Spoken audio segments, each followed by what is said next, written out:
Kada smo realizovali tu ideju, nismo ni slutili da će gondola u stilu i u skladu sa imenom, kako kaže Zlatna gondola, stvarno biti Zlatna gondola, ali evo, posle 2 godine rada se stvarno potvrdilo da je gondola opravdala svoje postojanje ne samo za nas kao lokalnu samoupravu i naša javna preduzeća, već i za stanovništvo i za investitore i za brojne turiste koji dolaze. Nama se posrećilo u ovo vreme da smo mi mogli da obezbedimo taj novac i sve uslove i da realizujemo ovakav projekat i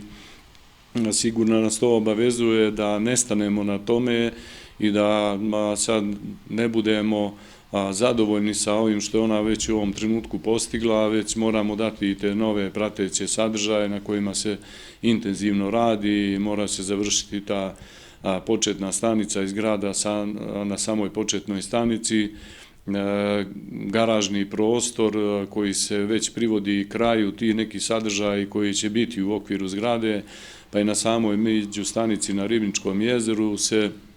isto predviđaju ti dodatni sadržaji kao što su golf tereni ili sadržaji na vodi. Radimo na ovom drugom kraku gondole od međustanice do vrha Čigote, tako da ćemo tada potpuno zaokružiti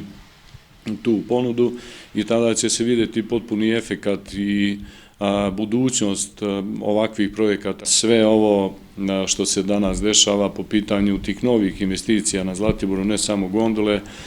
nas obavezuje da stvarno gledamo u budućnost. Investicija je u prvoj godini otplaćena, znači tako da mi nemamo više ni to kreditno zaduženje, nemamo obavezu prema proizvođaču opreme, prema bankama. Ovo sada sve što se dešava je čist profit i zarada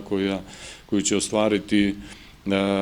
gondola svojim radom, ali naravno i naša obaveza jeste, kao što sam rekao, da iz tih sredstava, iz te zarade radimo na tim novim sadržajima, dodatnim sadržajima koji će biti u ovoj zgradi koja se nalazi sada na početnoj stanici i to će isto biti jedan dodatni izvor prihoda, tako da, eto, gondola, kažem, očekujem ovih dana i 500 miliona putnika, tako da će u nekom narednom periodu kada se sve ovo sabere moći da se pohvalimo i sa milionitim putnikom. Zlatibor zaista pre i posle gondole definitivno nije isti. To su rekordi posećenosti koji se iz godine i godine menjaju u pozitivnom smislu. Tu su brojne nagrade, veliki broj putnika, različiti sadržaji koje smo uvodili, jer kao što znate naš cilj je bio od početka da u svakoj sezoni imamo nove interesantne sadržaje, da očekujemo tog 500.000 putnika u najskorije vreme. Iza njega naravno će biti neke zanimljive nagrade. U narednom periodu nastavljamo sa aktivnostima, sa aktiviranjem različitih prostora na trasi gondole. Potencijali su izuzetni i mi ćemo se truditi da to sve stavimo u funkciju u saglasju sa prirodom, sa održivim načinom korišćenja, unapređenje sadržaja ovde na međustanici u smislu nekih ugostiteljskih, ali isto tako sadržaja u smislu ekološkog parka koje planiramo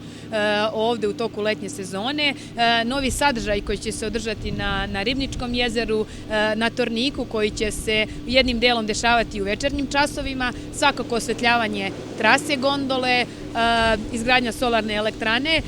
za potrebe naravno snabdevanja strujom međustanice, odnosno čitavog sistema.